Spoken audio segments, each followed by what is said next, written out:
Bonsoir à toutes et à tous, c'est ravi de vous retrouver comme tous les soirs sur Médien TV dans 60 minutes pour comprendre. Nous sommes en direct et nous sommes le lundi 1er février. Ce soir, comme tous les soirs, pendant 60 minutes, nous allons essayer de décrypter pour vous ce qui fait l'actualité nationale et internationale. N'hésitez pas, vous le savez, à réagir sur les réseaux sociaux, sur la page Facebook de Médien TV ou sur le compte Twitter de l'émission, sur le hashtag 60MPC. Les invités qui ont accepté d'être avec nous ce soir sont Monsieur Abdullah Al-Hazam. Vous êtes professeur, chercheur à l'Institut national d'aménagement et d'urbanisme, INO. Bonsoir. Merci d'avoir répondu à notre invitation. Olivier Toutain, vous êtes urbaniste et consultant. Saad Belrazi, vous êtes économiste et membre du conseil de l'ONDH, l'Observatoire national du développement humain. Merci messieurs d'être avec nous ce soir. Sur les 85 villes et centres urbains concernés par le programme Ville sans bidonville, 43 aujourd'hui sont effectivement déclarés sans bidonville. C'est le chiffre avancé par l'ONDH dans un rapport publié il y a quelques jours sur l'inclusion des ménages démunis par le logement. Selon une autre enquête publiée fin janvier par le ministère de l'Habitat, 250 000 ménages auraient été relogés dans le cadre de ce programme sur un total de près de 400 000. L'occasion pour nous ce soir de revenir sur ce vaste programme lancé il y a 10 ans pour éradiquer les bidonvilles. Quelles étaient les grandes lignes de ce plan et les moyens débloqués pour le réaliser? Quel bilan peut-on en tirer aujourd'hui? Et surtout, quelles sont les recommandations pour mener à bien la lutte contre l'habitat insalubre? Ville sans bidonville, quel bilan? Ça sera le titre de l'émission de ce soir. Alors messieurs, ce qu'on va essayer de faire ce soir, bien sûr de comprendre toutes ces politiques qui ont été mises en œuvre. On va un peu revenir et essayer de faire une rétrospective de toutes les politiques qui ont été mises en œuvre et leur efficacité pour éradiquer les bidonvilles et assurer un logement décent à une catégorie de population. Alors déjà, je vais faire un tour de table. Comment vous qualifieriez, si vous deviez nous dire si ce bilan était positif, négatif, mi-figue, mi-raisin, mitigé? Écoutez, c'est un bilan positif, si on le prend du point de vue quantitatif, déjà, positif. C'est positif dans le sens où les évaluations qui ont été faites, y compris le rapport de l'ONDH, met l'accent sur la satisfaction, un certain pourcentage de satisfaction de ménage, une satisfaction importante, d'autres rapports également, mais il y a un bémol. Il y a des reproches, des pistes d'amélioration dont on va parler en détail. Alors, on va y aller. Alors, par rapport à ce bilan, vous êtes d'accord? Difficile de dire que c'est pas positif. Bien sûr, oui. C'est positif. Peut-être la vraie question, c'est est-ce qu'on aurait pu mieux faire? Ça, c'est la question de fond. Est-ce qu'il fallait faire quelque chose? Oui, il fallait le faire. Ça a été fait. Est-ce qu'on aurait pu mieux faire? Est-ce que le cadre général de la politique de la ville était favorable pour qu'on puisse mettre en place un programme efficace de résorption des villes sans bidonville? Je pense que l'évaluation de ce programme doit se faire un peu à l'extérieur du programme. C'est un programme qui intervient dans un système social, un système urbain, hérité de la colonisation, qui s'est modernisé, qui s'est adapté, qui a répondu aux besoins du pays. Et bon, qu'est-ce qu'on a comme système? On a des villas, des appartements, des maisons marocaines, c'est la majeure partie. C'est un programme alors qui a 3 composantes. Je crois la première composante, c'est la restructuration. On a commencé à Douardoum et ailleurs, ici à Rabat, pour aménager ce qui existait. On a creusé, tracé des routes, mis des égouts, fait passer de l'électricité. Il y a un autre système qui a consisté à faire des lotissements. On a recasé des gens en leur donnant des morceaux de terrain. Et un troisième niveau, c'était on les a recasés dans des immeubles. Donc ça, c'est le cadre général. Oui, on a levé un problème on a remplacé des maisons qui n'étaient pas réellement des maisons, qui étaient construites dans des matériaux fragiles, dans le désordre, etc., par un nouveau tissu urbain. Maintenant, il faut requalifier ce tissu urbain. Donc oui, c'est positif parce que les gens ont un toit sur leur tête, mais en tant que politique, il y a un besoin de réévaluer et de regarder sur le passé comment on s'est comporté pour bien savoir comment on va faire dans l'avenir. Olivier Toutain. Oui, comme mes collègues, difficile de dire que c'est pas positif. Il faut quand même remettre ça en perspective avec le démarrage du programme Bidonville en 2005. Et les chiffres que vous venez de donner, c'est quand même considérable. 250 000 ménages. Ouais. C'est quand même considérable. Il faut quand même réaliser qu'il y a des moyens considérables qui ont été mis en place. Vous allez maintenant dans des villes, à Agadir, où il y a plus un bidonville. Bon, voilà, je dirais, physiquement, on peut quand même constater les apports de ce programme. En plus, il a permis de mettre en place des dispositifs de financement spécifiques, comme le FSH. On parlait tout à l'heure de Casablanca avant le début de l'émission. À Casablanca se met en place des dispositifs de relogement tout à fait spécifiques, tout à fait particuliers à l'expérience de Casablancaise, avec le recours à des investisseurs privés qui viennent financer le logement des bidonvilles, qui font l'objet, je dirais, d'attention de la part d'autres pays. Le Maroc est quand même salué maintenant a été salué ces dernières années par UN Habitat, qui est l'agence spécialisée qui s'occupe de développement durable pour ses performances en matière de bidonville. Selon mes chiffres qui doivent être actualisés, on est passé de 8,2% de ménages vivant en bidonville en 2004 à 3,9% en 2010. On a certainement diminué. Donc, indéniable progrès et indéniable effort fait par un ensemble d'acteurs et d'opérateurs publics marocains sur cette question-là. C'est évident par rapport à tous ceux qui se rappelaient tous les paysages de bidonville. Il en reste beaucoup. Il en restera encore, parce que je crois que le bidonville est une forme, je dirais, permanente. L'habitat insalubre, forme de bidonville, se réinvente. Et je pense qu'il en restera. Le Maroc n'est pas encore arrivé à bout et aura sans doute du mal à arriver à bout. La grande question qui anime un certain nombre de gens, comme l'ONDH, comme El Omran, qui a engagé une étude d'impact social, c'est la question sociale. On a aujourd'hui communiqué sur le programme Vision Bidonville de manière exclusivement physique, en termes de nombre de baraques démolies, nombre de villes déclarées vides sans bidonville.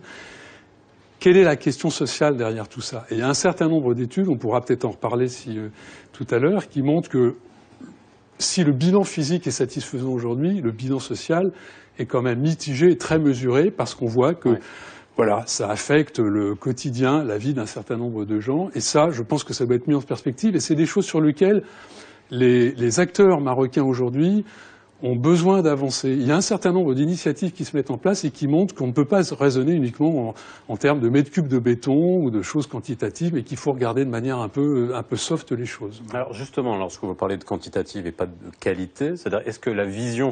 Parce que si on voit, il y a quand même un historique des politiques d'habitat social et de lutte contre l'habitat insalubre qui remonte aux années 70. Hein, ça ne date pas d'hier, après des politiques claires qui ont été mises en place. Là, aujourd'hui, là, vous disiez bilan positif d'un point de vue quantitatif, parce que est-ce qu'on était dans l'urgence, comme vous l'avez dit, de mettre un toit solide, entre guillemets, sur la tête des gens, et est-ce que maintenant on change d'approche? Est-ce que vous avez senti qu'on change d'approche dans la manière avec laquelle on intègre ces nouvelles zones d'habitation? Vous savez, d'abord j'ai un chiffre à ajouter, c'est-à-dire que le dernier recensement 2014 donne un chiffre de 5,6. On est passé de 8,2 en 2004 à 5,6% des ménages en 2014. Donc ça signifie qu'il y a une baisse. Vivant dans un bidonville ou vivant dans un habitat insalubre? Parce que aussi la définition est importante. Alors, insalubre, c'est un terme générique qui regroupe à la fois les bidonvilles, l'habitat non réglementaire, c'est-à-dire en dur, les logements menaçant ruine. Donc c'est ça l'insalubre. D'accord. Le bidonville, c'est une construction qui a en tôle, en pierre sèche et non dépourvu d'équipements, l'assainissement, l'eau, l'électricité et surtout, des fois, des incertitudes au niveau du statut de propriété. Oui. Alors, revenons à la question de la politique de l'État. L'une des constantes de la politique de l'État depuis les années 60, c'est la lutte contre l'habitat insalubre, en particulier les bidonvilles. Qu'est-ce qui a changé dans cette politique? C'est-à-dire, il y a en gros deux périodes, avant 2000 et après 2000. Avant 2000, la politique de l'État se caractérisait par une production massive de lotissements. Il ne faut pas oublier qu'à l'époque, l'État disposait d'une réserve foncière importante qui a permis de réaliser à la fois des lotissements pour résorber le bidonville, réaliser des lotissements pour la classe moyenne. Et il ne faut pas oublier qu'au cours de cette période-là, on peut dire que 50% du parc logement construit au cours de cette période, c'est grâce à l'intervention directe ou indirecte de l'État. Grâce à une mobilisation massive des réserves foncières de l'État et des investissements qui souvent partiellement récupérés. Qu'est-ce qui a changé à partir de 2000 ? Le premier changement, c'est-à-dire, avec l'épuisement des réserves foncières de l'État, il y a un changement dans les modalités de traitement de cette question de bidonville. Et en même temps, le traitement des besoins de la classe moyenne. C'est-à-dire qu'il a fallu privatiser la question. Alors, c'est le transfert, en quelque sorte, vers le privé de cette question de la production de logement social, de façon générale. Alors, ce transfert s'est fait grâce à une fiscalité plus généreuse en faveur des promoteurs, grâce à la mobilisation du foncier public, et en même temps, il y a un changement de type. C'est-à-dire, on est passé du lotissement, c'est-à-dire du logement bifamilial, le logement individuel, R+1, R+2. On est passé à l'immeuble. Donc, transfert, d'une part, de l'action vers le privé, vers les promoteurs, et en même temps, changement de mode. Et c'est ça ce qui est important.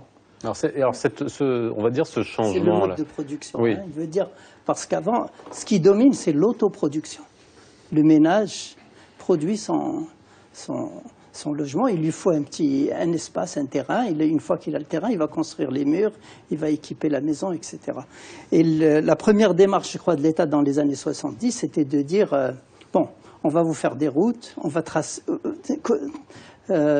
viabiliser, mettre de l'eau potable, mettre de l'électricité, mettre des égouts. Ça, c'est la viabilisation. On vous laisse construire avec l'existence qu'il y avait sur le terrain. Et alors, qu'est-ce qu'on faisait? L'État subventionnait le ciment, le fer à béton, il subventionnait les outils. Et les gens travaillaient eux-mêmes et construisaient.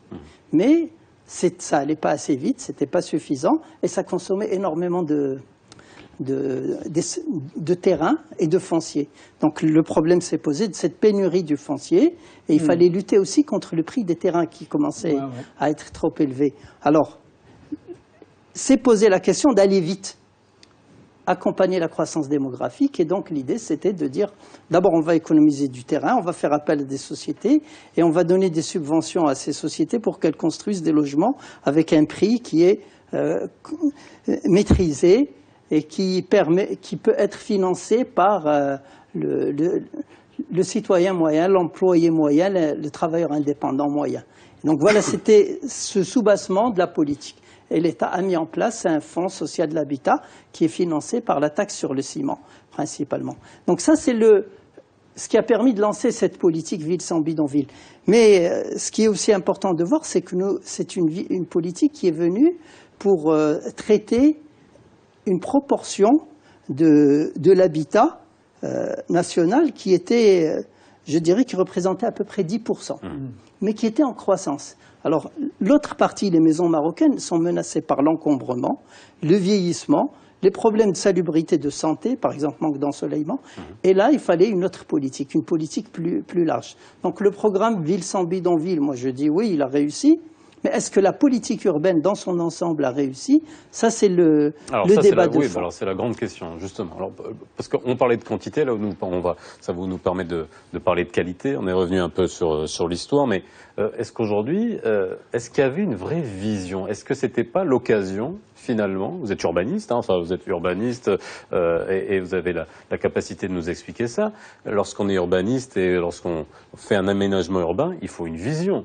Est-ce que, finalement, aujourd'hui, on n'hérite pas de politiques qui ont été mises en place par à-coups pour réagir de manière urgente, Olivier Toutain?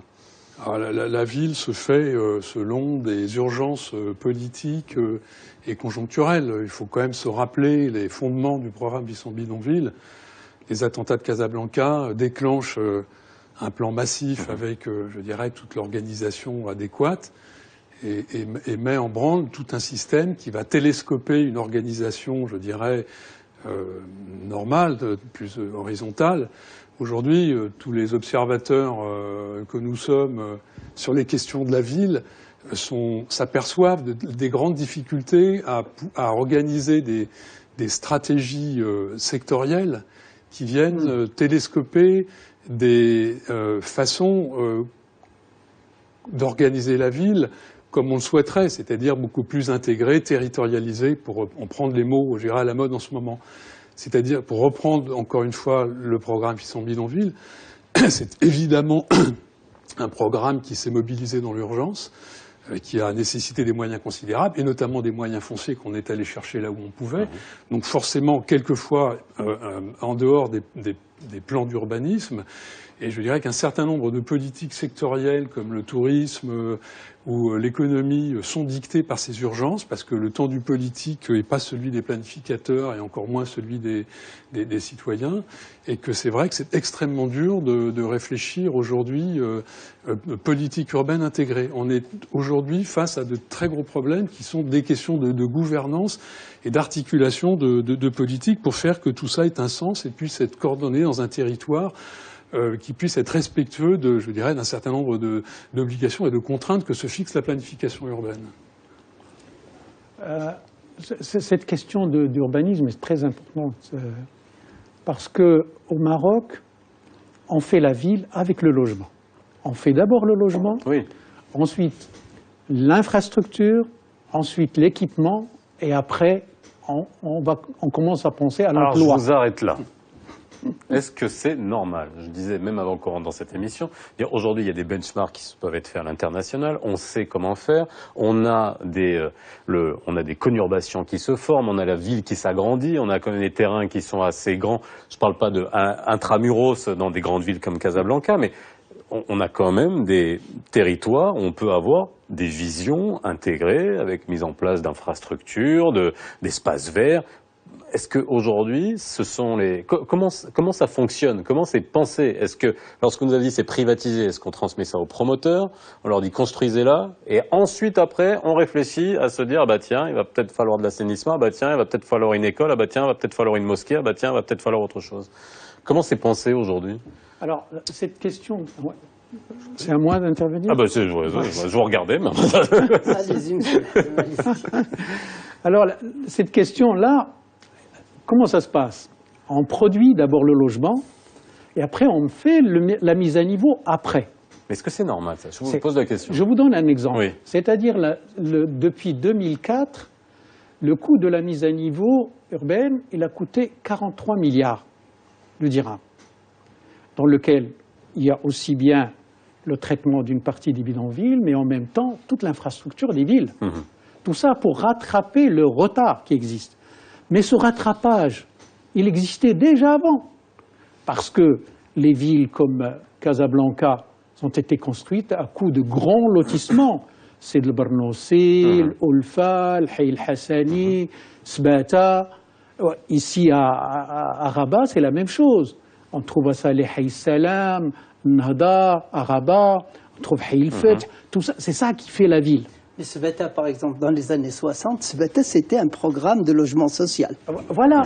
Alors déjà, on avait cette vision de logement social, et tous les 10 ans à peu près, on a une crise sociale. 81, 90, 2003, à chaque fois, nous avons des crises sociales. Pourquoi? Alors, la question de la planification, est-ce que l'administration a été capable d'anticiper les contraintes? Et est-ce qu'elle a eu les moyens de financer? Est-ce que l'État a eu les moyens de financer et de se préparer face à l'exode rural?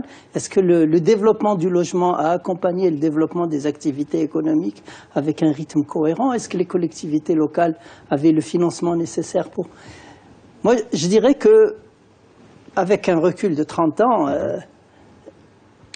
on va vers une maîtrise de plus en plus grande. C'est ça ce qui me semble essentiel. Est-ce que cette maîtrise se fait dans un concept social correct?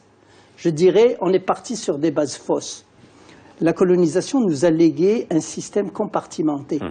Et dans notre société, on n'a pas su restaurer la mixité sociale précoloniale qui était avant la colonisation.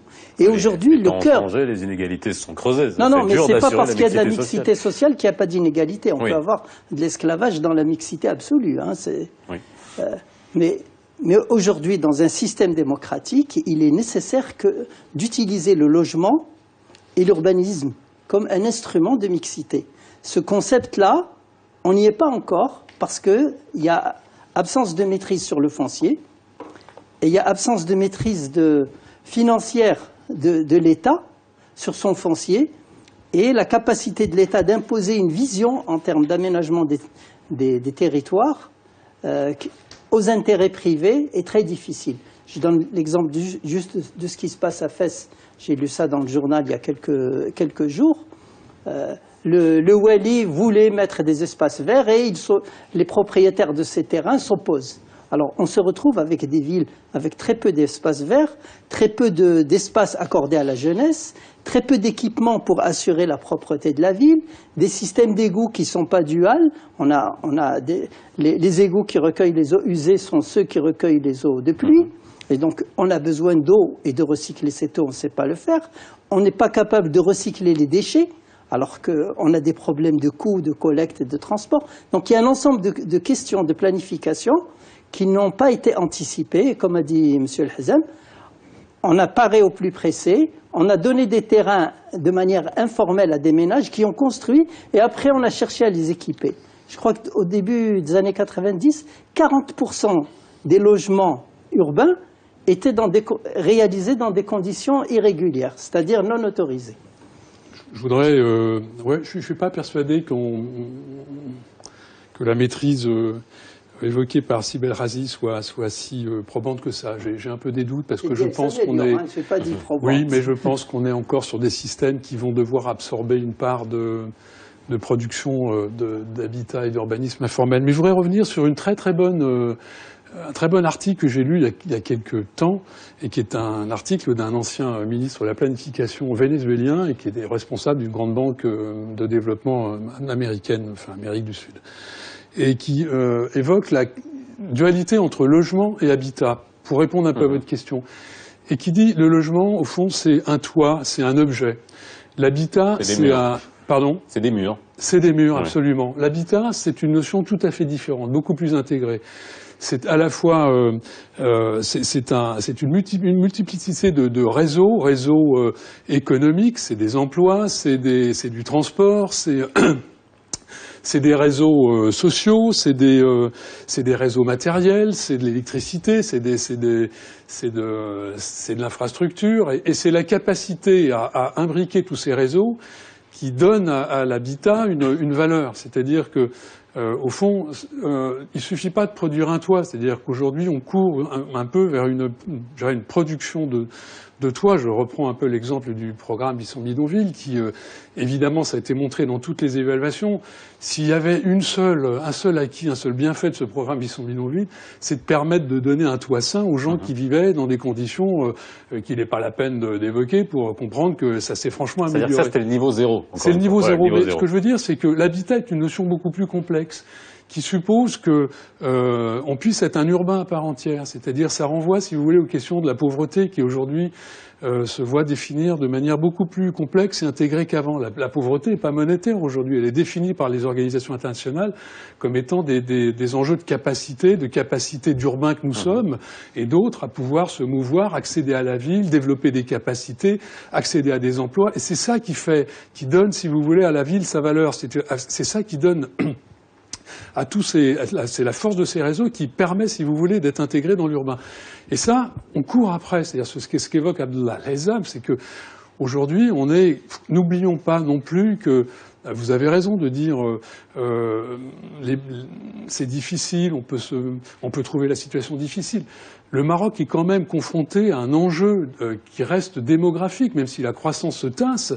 Les 3 décennies à venir vont encore supposer un effort considérable de la part des pouvoirs publics pour pouvoir accueillir des milliers d'urbains. Et on est forcément, dans des systèmes qu'on ne maîtrise pas totalement, obligé de mettre en place des politiques très coûteuses de rattrapage, comme on en voit en ce moment à Casablanca, à Rabat, avec des plans très ambitieux. Alors, si je comprends, mais alors est-ce qu'on évalue l'impact que ça pourra avoir dans 10, 20, 30 ans, si on continue à avoir cette même politique j'ai pas envie de citer cette marque de jouets, mais voilà, c'est l'impression de mettre des petits cubes, et des espèces de grands ensembles de murs, comme vous l'avez dit. Est-ce que aujourd'hui on a la possibilité de fédérer, on va dire, toutes tous les acteurs, parce qu'on voit bien que c'est très transversal. Il ne suffit pas que le ministère de l'Habitat s'y mette, il faut le ministère de l'Équipement, il faut que le ministère de l'Éducation, il faut... voilà, je veux dire, un quartier, c'est un hôpital, c'est une école, c'est une mosquée. Est-ce qu'aujourd'hui, ce côté transverse, est-ce qu'il existe ou c'est un ministère qui agit dans son coin? Là dans le sens d'Olivier, c'est que il y a un changement au niveau au niveau économique, au niveau démographique, et ce changement, il aura un impact très important dans les années à venir, parce que la politique actuelle, elle commence à avoir des rendements décroissants. Des rendements parce qu'on est passé du lotissement qui prend du temps, parce qu'un lotissement, c'est l'autoconstruction. Les gens construisent doucement pour qu'un lotissement se valorise à 100%. Ça prend pratiquement 20 ans, 30 ans. Et petit à petit, on l'équipe en infrastructure, et en même temps les équipements collectifs, et l'emploi qui vient après, ainsi de suite. Actuellement, on est en face d'un urbanisme massif. On a des immeubles... On peut dire sauvage ? Non, on ne peut pas dire sauvage. Dans certains endroits. Et les massifs, c'est-à-dire que pour économiser le foncier, on dit aux promoteurs de construire des bars et des immeubles pour produire les logements vite. Oui. Malheureusement, le système de l'autopromotion, il continue, et en même temps, les bars qui se construisent, ils ne sont pas occupés très vite, parce qu'il y a la solvabilité ne suit pas, etc., etc. Et en même temps, l'équipement ne suit pas. Alors qu'au moment des lotissements, il y avait le temps. Ça avait le temps. Maintenant, il n'y a pas, ils n'ont plus ce temps-là. Alors, c'est cette vision-là qui pose problème. C'est-à-dire avoir des ensembles immenses immobiliers à la périphérie urbaine qui pose problème. C'est un nouveau mode d'habiter des ménages dans lequel ça pose un problème d'entretien. C'est des immeubles qui vieillissent mal parce qu'ils sont mal entretenus. Et c'est un grand point d'interrogation.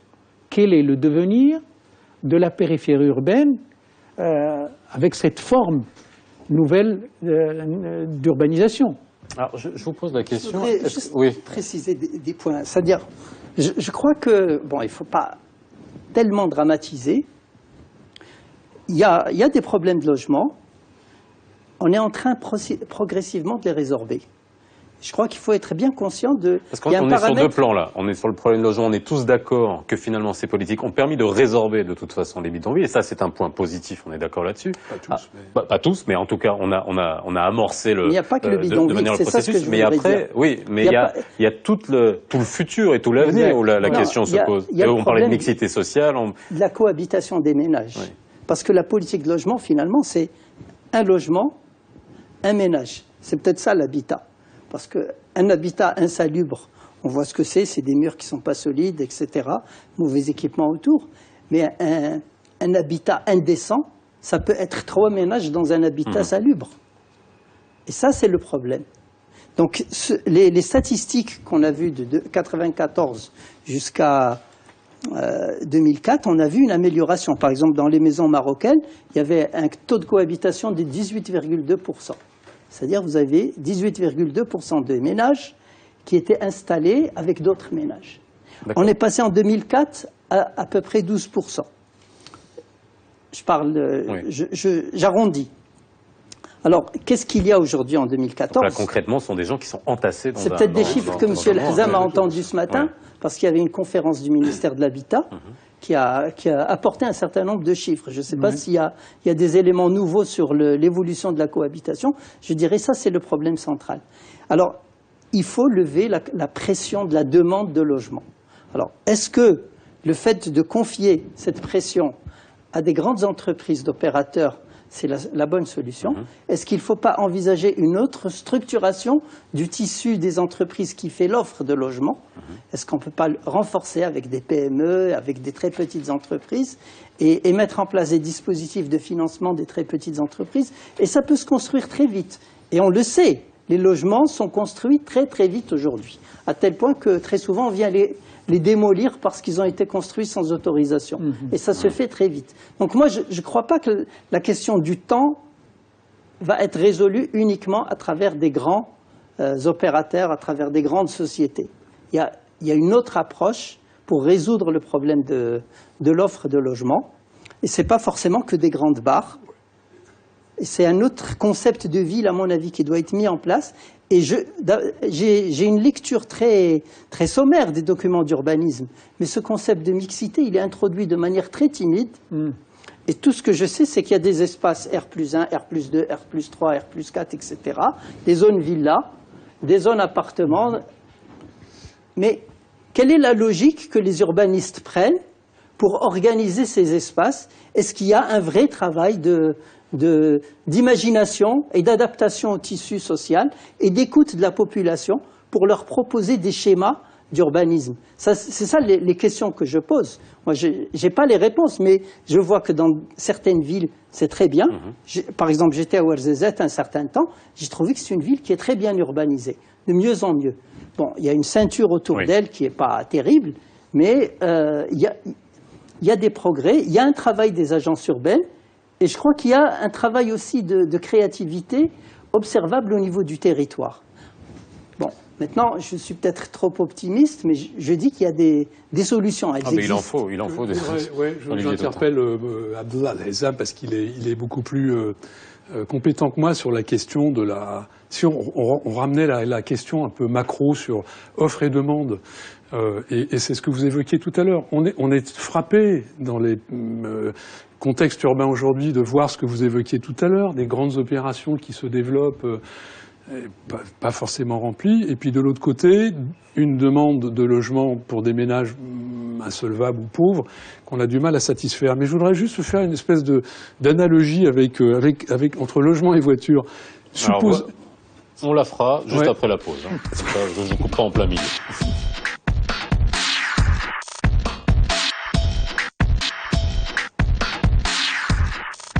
Ville sans bidonville, en tout cas, on a bien défriché dans cette première partie en essayant de comprendre ce qui s'était passé depuis les années 70 et puis les politiques qui ont été mises en œuvre. Et la question est de savoir, encore une fois, moi je vous pose la question depuis tout à l'heure, de savoir vers l'avenir. On va parler de mixité sociale, on va parler aussi de ces logements sociaux. Vous avez parlé de la privatisation finalement de ces politiques. On a passé le relais aux promoteurs privés ou semi-privé pour ça. Je pense que vous avez bien expliqué que est-ce que c'est finalement la bonne solution. Olivier Toutain, vous vouliez parler finalement du rapport à la voiture. Et c'est vrai que ça, c'est quand même assez nouveau au Maroc, parce que bon, la démocratisation, l'accès au crédit, l'accès à la mobilité finalement qu'il n'y avait pas avant, ça change la donne? Non, c'est une analogie que je voulais faire. C'est-à-dire que supposer résoudre la question de la pénurie du logement social en pensant qu'il faut construire plus de logements spécifiquement pour les ménages pauvres, c'est comme supposer qu'il faut construire plus de voitures pour ceux qui n'en ont pas. Mais tout le monde ne peut pas avoir de voiture. C'est-à-dire qu'il y a dans la question de la mobilité, il y a, je crois me rappeler des chiffres, il y a seulement un quart des ménages marocains urbains qui ont aujourd'hui un véhicule, une voiture. Mais il y en a qui ont des mobylettes, il y en a qui ont des motos, il y en a qui ont des vélos, il y en a qui marchent à pied. Juste avant la pause, je disais que c'est une question d'offre et de demande, c'est-à-dire qu'il y a toute une production de logements qui répond aujourd'hui à une demande qui est un peu animée par des raisons économiques, spéculatives, on peut appeler ça comme ça. Et puis de l'autre côté, il y a toute une partie de demande qui n'est pas satisfaite et qui ne sera pas satisfaite par un accès à la propriété. C'est-à-dire qu'il faut vraiment ça... Abdullah a travaillé là-dessus, c'est-à-dire qu'il faut prendre en compte toute la partie de ce qu'on appelle la demande sociale, tout ce qui va aller se loger dans ce qu'on appelle les parcs sociaux dans les villes. Prenons l'exemple de Rabat, c'est la Médina de Rabat, c'est les quartiers qu'on voit pas à Rabat, mais qui sont pourtant très visibles au plan démographique, c'est les quartiers de Youssoufia, d'Oumhaja et Mahadid, où il y a 100 000 personnes, c'est-à-dire à peu près 15% de la population de Rabat, qui vit en plein cœur de la ville, dans un habitat un peu informel, pas régularisé au plan foncier, mais qui répond aux besoins de ces gens-là. Donc les politiques d'habitat sont complexes. Vous avez raison. D'un côté, on voit des opérations qui, c'est vrai, déferlent sur les périphéries des villes. De l'autre, on voit une demande sociale qui n'est aujourd'hui pas satisfaite par aucun système formel.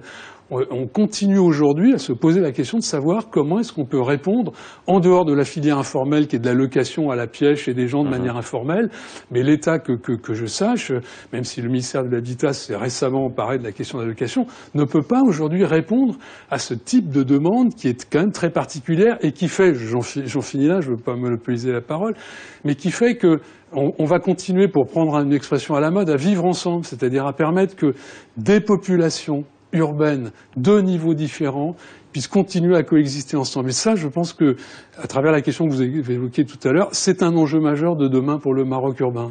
Mais alors, je vais vous poser une question qui peut être choquante. Est-ce que les Marocains sont prêts à vivre ensemble aujourd'hui ? Non mais, je veux dire, aujourd'hui, sortir des anciens bidonvillois et les mélanger avec des gens de classe moyenne plus ou classe aisée, est-ce que c'est possible, tout simplement ? Oui, c'est des problématiques qui se posent maintenant et qui vont se poser dans les années à venir. Ils ne se sont pas posés dans l'ancien système de lotissement, où il y avait possibilité à la fois de l'autoconstruction, l'autopromotion, et en même temps une sorte de mixité sociale. Là se pose au niveau de le système actuel. Alors, pour avoir une idée précise sur la problématique, c'est-à-dire il y a un paradoxe, c'est que dans un rapport récent de la Banque mondiale qui était fait pour le compte du ministère de l'Habitat, ils ont calculé que depuis 2000, les dépenses annuelles moyennes pour le logement, y compris les dépenses explicites et implicites, y compris les exonérations fiscales, autour de 7,7 milliards du dirham. La moitié est destinée au programme, c'est-à-dire au bidonville, dans lequel il y a l'FSH, Fonds de solidarité de l'habitat, et en même temps les terrains qui ont été mobilisés, et en même temps l'INDH et autres. Mais ce chiffre qui est très important, qui apparaît colossal, si on le rapporte au PIB, ça ne représente rien. Ça représente 0,9% à peu près du PIB. Or, vous savez, dans les pays, les chantres du libéralisme, on prend par exemple le Royaume-Uni, ça dépasse le 1,8%. Vous savez que le logement social en Angleterre, donnez un chiffre, le nombre de logements sociaux, c'est autour de 5 millions. Le chiffre exact, c'est 5 123 000 logements sociaux locataires, pour les locataires. Donc, la politique du logement social au Maroc, c'est une embourbée à la fois dans la mise à niveau et en même temps la lutte contre les bidonvilles. Elle est insuffisante pour répondre aux besoins et en même temps, elle laisse de côté une catégorie de population. Par exemple, pour accéder actuellement dans le cadre du VSB, le ministre de l'Habitat l'a dit ce matin, il faut soit 50 000 dirhams, dans le cas d'une possibilité d'accéder à un lot, soit une mensualité de 1 200 dirhams pour accéder à un logement, à un appartement, c'est-à-dire payé sur une vingtaine d'années. Ça, c'est pour devenir propriétaire. Pour devenir propriétaire. Est-ce que ça, c'était la bonne solution? De faire que ces gens-là deviennent propriétaires à tout prix. Est-ce qu'on ne pouvait pas aller vers un système locatif? C'est une très bonne question. Non, mais c'est le cas. Non, mais oui, c'est ce que je disais tout à l'heure, c'est ce qui vient d'être évoqué.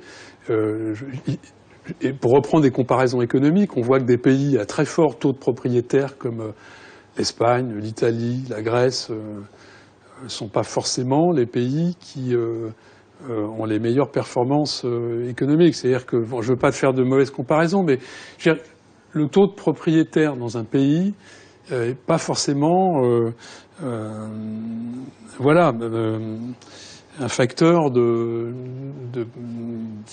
Il est plus intéressant d'acheter un terrain et de le laisser attendre dans une zone qui est proche d'une ville. Il va prendre la valeur parce qu'autour on va construire, on va mettre des services, etc., que d'acheter un logement et de le louer. Oui, mais là, on n'est pas là. Donc on est dans un système économique qui produit une épargne qui se valorise dans des terrains nus plutôt que dans des logements. Alors, il y a d'abord ce phénomène, c'est que le privé ne place pas son épargne dans le logement locatif. Et l'autre problème, c'est qu'il n'y a pas de programmes de logement locatif qui sont déployés par des institutions, soit par des grandes entreprises, soit par des municipalités, etc. Ce qui peut aider des jeunes, parce que le problème de la cohabitation, il est grave. On ne peut pas dire on a 10% de ménages. En fait, c'est des jeunes qui ont des difficultés à s'installer. L'âge de mariage est en train de reculer. Très peu de gens relient cette question au problème du logement. Moi, je crois que c'est fondamental. Alors que c'est profondément culturel chez nous, au Maroc, le fait d'accéder à la propriété, et justement qui conditionne pour beaucoup des fois le mariage. Non, le loyer a toujours existé. Ouais. Maintenant, le phénomène est qu'il y a une panne. Et à mon avis, si l'habitat locatif ne se développe pas, c'est parce qu'il y a une panne de gouvernance. Parce qu'on n'a pas su stimuler l'investissement des ménages et des municipalités dans la production de logements à but locatif. Parce que c'est cher aussi. Ben oui, c'est sûr. Gérer un parc locatif, c'est cher. Non, je reviens à la question du mythe de la propriété. Le Marocain, il aime, mais les autres pays aussi. Je prends l'exemple de l'Espagne. 85% des ménages sont propriétaires. Et pourtant, il y a 141 000, le parc logement locatif social est de 141 000. Ça représente à peu près 1%. Mais c'est ça le problème. Et nous avons d'autres pays, c'est la même chose. Royaume-Uni, c'est 71%. Alors ça, c'est... Mais on est quand même en train de parler d'une population, parce que je rappelle encore qu'on est en train de parler de logements sociaux, de programmes de ville sans bidonville. On est sur une catégorie de population qui n'a pas nécessairement les moyens ni d'apporter une première contribution et d'avoir la possibilité d'accès au crédit. Il n'y a pas que eux, il y a les jeunes qui rentrent au marché de travail, par exemple. Imaginez un jeune dès qu'il commence à travailler, il va devenir propriétaire. C'est impossible. Il faut qu'il passe par... Ce sont les plus pauvres qui louent le plus, qui sont les moins propriétaires. Ça, il faut le savoir. Et ils louent très souvent à des prix très bas. Ça aussi, il faut le savoir. Si vous voulez, il faut une émission sur le locatif. C'est important de faire la part du programme Ville sans bidonville et de la part de l'habitat locatif à prix modéré. Et pourquoi on n'est pas allé vers une politique de loyer à prix modéré? Quelle est la raison, M. El Hazan? Ça coûte cher. Parce que c'est coûteux, c'est impossible à mettre en place pour un système comme pour le Maroc. C'est-à-dire qu'il faut... Pardon, je prends l'exemple de la France. Oui, avec les HLM. Voilà, mais du système impensable à mettre en place dans des économies affectées par les crises aujourd'hui. Je ne parle même pas du Maroc, mais les systèmes des bailleurs sociaux mis en place, le coût que ça pèse sur les budgets en France, c'est absolument inouï. C'est inimaginable qu'on puisse... Mais ce que je voulais dire, c'est que... Juste pour donner un exemple, les HLM en France, le modèle, c'est quoi? Qui est derrière pour permettre justement d'avoir des loyers modérés? Sachant qu'on a des HLM, entre guillemets, modernes, on ne parle pas des grands quartiers périphériques, et on sait ce que ça... de quand ils datent, mais après il y a une politique d'insérer les HLM au sein des villes, pour justement assurer la mixité sociale. C'est assuré comment? Vous nous dites que c'est pas possible aujourd'hui, c'est pas viable comme système, et ça serait quasiment impossible. Je vous donne un exemple. Oui. C'est-à-dire que l'écart du PIB entre le Maroc et la France, il est de 13 fois. Et l'écart entre les aides au logement au Maroc et ceux de la France est 42 fois. 42 fois. C'est énorme. Et pour te rebondir, le système de financement du HLM en France est basé sur un financement, une taxe qui est prélevée, qui abonde une caisse en permanence sur le 1% patronal. Si vous voulez, et il y a ensuite les livrets, c'est-à-dire tous les fonds qui sont dans le livret d'épargne, ils sont utilisés à 0%. C'est-à-dire pour les constructions. Il y a ensuite les aides des collectivités locales. Il y a un tas de systèmes. Il y a HLM public et HLM privé. C'est ça, c'est très complexe. Il faudrait aussi penser petite catégorie sociale. Vous avez les étudiants. On est en train d'aller vers 1 million d'étudiants. Oui, ça oui. Quel est le logement des étudiants? Est-ce qu'on va leur demander d'être propriétaires? Ça n'a aucun sens. Les ouvriers qui se déplacent pour travailler 6 mois, 3 mois, est-ce qu'on va leur demander d'être propriétaires? Il faut une politique d'habitat locatif qui a un sens et qui répond à des besoins spécifiques de certaines catégories. La jeunesse en particulier qui est très mobile au niveau du travail et les étudiants, je pense qu'il faut avoir une politique orientée dans ce sens. Alors, bien sûr, il y a les cités universitaires, etc. Mais il faudrait aller un peu plus loin. Il faut penser plus loin aux jeunes couples qui s'installent, etc. Donc je crois que le locatif, c'est quelque chose dont il faut absolument débloquer les contraintes qui existent actuellement.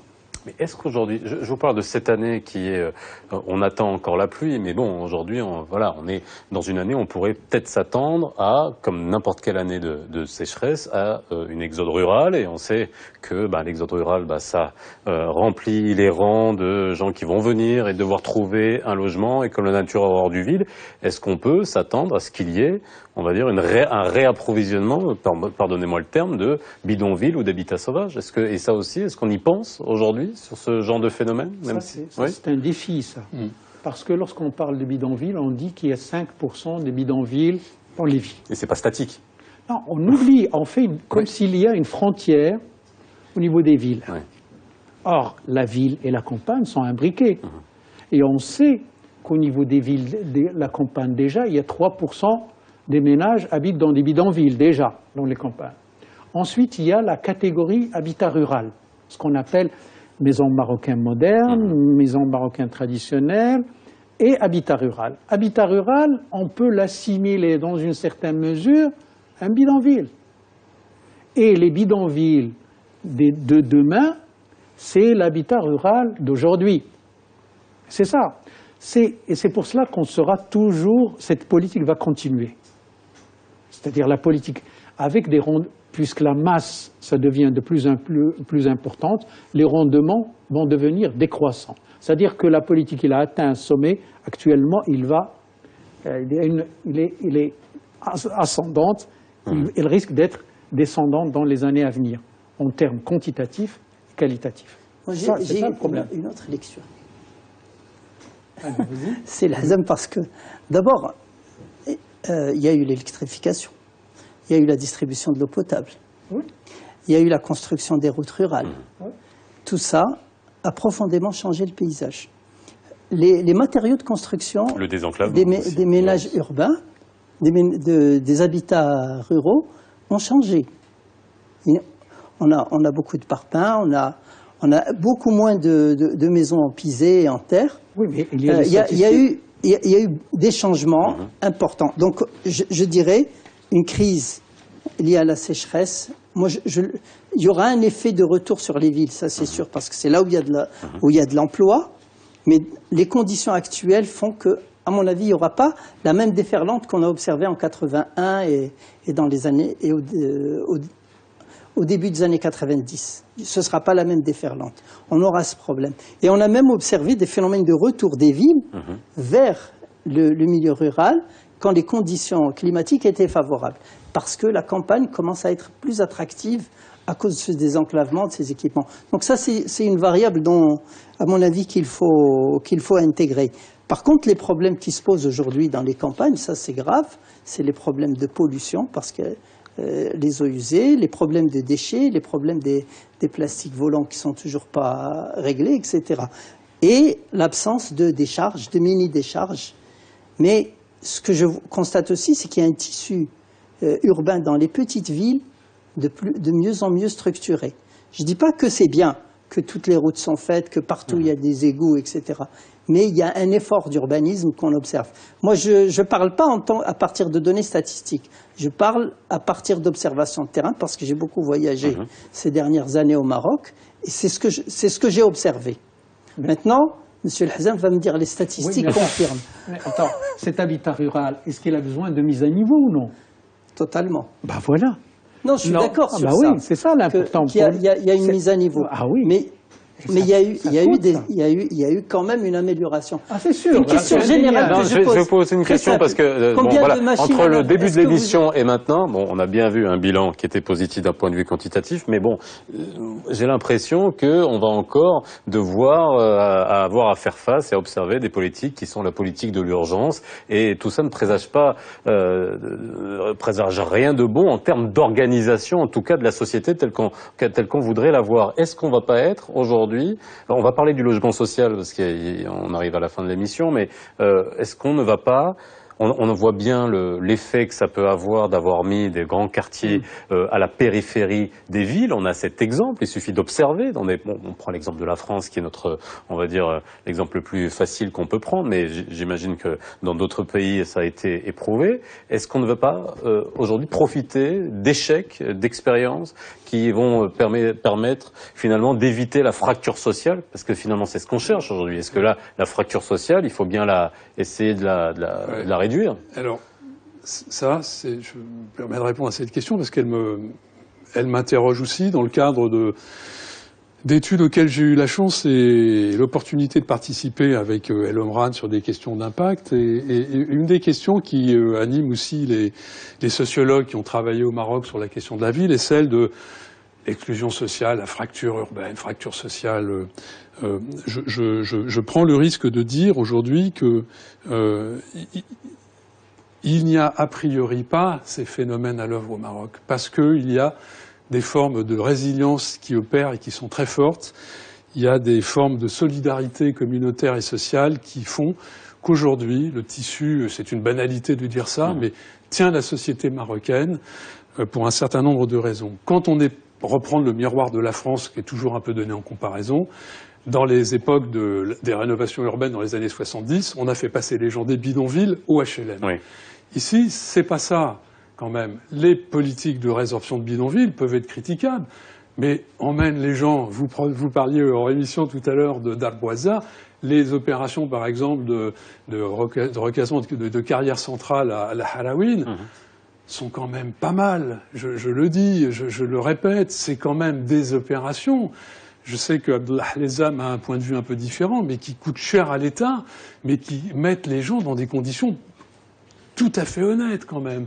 Donc je crois qu'aujourd'hui, on est dans des zones de relogement de bidonville, mais qui ne sont pas comme comme ça a été en France, des zones où aujourd'hui on est en non-droit, on est en rupture par rapport à la société. La ville est une machine de vie et de dynamique. Aujourd'hui, tous ces réseaux opèrent. Ces gens qui sont, je le disais tout à l'heure, même fragilisés socialement parce qu'ils ont été relogés hors de leur milieu de vie, continuent à opérer parce qu'il y a des formes de résilience. Je veux juste conclure en disant que je pense que vous serez d'accord, et c'est de manière, je dirais, très, comment dire, très interrogative. Il y a de très forts enjeux pour demain. C'est-à-dire que paradoxalement, les enjeux sont pas sur les opérations de bidonville, elles sont beaucoup plus sur les opérations du logement à 250 000 du logement social qu'on est allé mettre sur les périphéries. Où on est allé mettre des ménages loin de tout parce qu'on est allé les mettre sur des fonciers qu'on pouvait mobiliser à loin dans les périphéries, dans de l'habitat collectif, dans des copropriétés qu'on ne sait pas aujourd'hui organiser. Et c'est là que demain risque de se poser là des vrais problèmes de revendication d'une jeunesse qui sera en manque de boulot. On connaît les enjeux qui aujourd'hui sont ceux du Maroc pour toute une catégorie de la population. Là, il y a des vraies inquiétudes à faire. Et c'est là qu'il faut mobiliser tous les savoir-faire. Et c'est là que je réédite l'idée que on a fait des tas de progrès, on avance sur des tas de domaines, mais sur toutes ces questions sociales, de mieux comprendre les choses et de faire attention à ce qu'on fabrique, il y a de sacrés enjeux pour demain. Ça, Alors, parlons du logement social. On peut réagir aussi à ce qu'a dit M. Ah bah allez-y. Moi, M. Toutain parlait de résilience, mais quels sont les vrais facteurs de résilience? D'abord, je crois que c'est la mobilité sociale. Il y a des gens dans des familles qui font carrière. Parce qu'ils ont pu étudier, ils ont pu changer de job, ils ont pu aller vers des activités qui leur ont permis de s'enrichir. Et effectivement, ça consolide les familles et ça donne, je dirais, de la stabilité au tissu social. Donc ça, c'est le facteur clé de ça, c'est l'éducation. Il y a eu une généralisation de l'éducation au Maroc. le taux d'analphabétisme a baissé. Oui, mais vous savez les problèmes auxquels on doit faire pas face qu'il y a pas aujourd'hui de en termes problème. d'éducation. Je ne dis pas qu'il n'y a pas de problème. C'est un enjeu majeur. Mais je dis qu'il ne faut pas négliger l'effet de Oui. changement que l'effort d'éducation a eu sur notre société. Et c'est un des facteurs, je dirais, de stabilisation. Maintenant, ça introduit aussi d'autres facteurs de déstabilisation. Et ces autres facteurs, c'est les problèmes d'emploi. Et c'est à travers la solution des problèmes d'emploi, peut-être, qu'on peut commencer à trouver des solutions aux problèmes du logement. Et il faut donc inverser les choses et dire, mettons en avant les activités économiques et pensons le logement en termes d'accompagnement du développement économique. Jusqu'ici, c'était plutôt l'inverse. Mais il faut commencer à raisonner par zone et dans cette période actuelle, les régions sont en train de concevoir leur schéma d'aménagement. Est-ce que c'était des schémas d'aménagement territorial anciens qui vont être remis sur le tapis ou quelque chose de nouveau? Ce qui est certain, c'est que les acteurs qui vont réfléchir ne sont plus les mêmes. Maintenant, ce sont des gens qui ont été élus et qui ont été impliqués dans des activités associatives et qui se sont retrouvés dans des partis politiques sur la base aussi de leur expérience associative. Et je crois qu'il y a un changement qualitatif des acteurs de la gouvernance du territoire. Quel va être le résultat de ce changement qualitatif? Est-ce qu'ils ont la capacité de faire face aux promoteurs immobiliers, avec toute leur logique de rentabilité qui est derrière? Vous parliez tout à l'heure, on est quand même en train avec le logement social, on n'aura pas le temps d'en parler parce qu'il nous reste quelques minutes, de toute façon on fera très prochainement une émission que sur le logement social, parce qu'on est quand même en train d'opposer l'ultralibéralisme des promoteurs immobiliers à une considération sociale. Et puis là, on voit que le directeur des impôts, Ammar Faraj, a bien fait, après une étude des bases de données des concessionnaires d'eau et d'électricité, bref, il a bien affirmé que les logements sociaux ne profitaient pas en grande partie aux utilisateurs finalement qui étaient aux destinataires initiaux. Donc, de quelle manière aujourd'hui vous êtes en train de me dire gouvernance, amélioration, mais est-ce que finalement de quelle manière on va faire adhérer des promoteurs qui, ont une logique de rentabilité qui est ce qu'elle est? Parce que le marché de logement, c'est pas quelque chose d'étanche, c'est pas segmenté. Mais du logement social, là on est en train. Voilà. Est-ce qu'on doit considérer le logement social comme n'importe quel autre logement? Pas nécessairement, non. Le problème, ces logements, s'ils n'ont été pas achetés par cette classe moyenne, ils vont rester vides. Qui est perdant dans ce cas-là?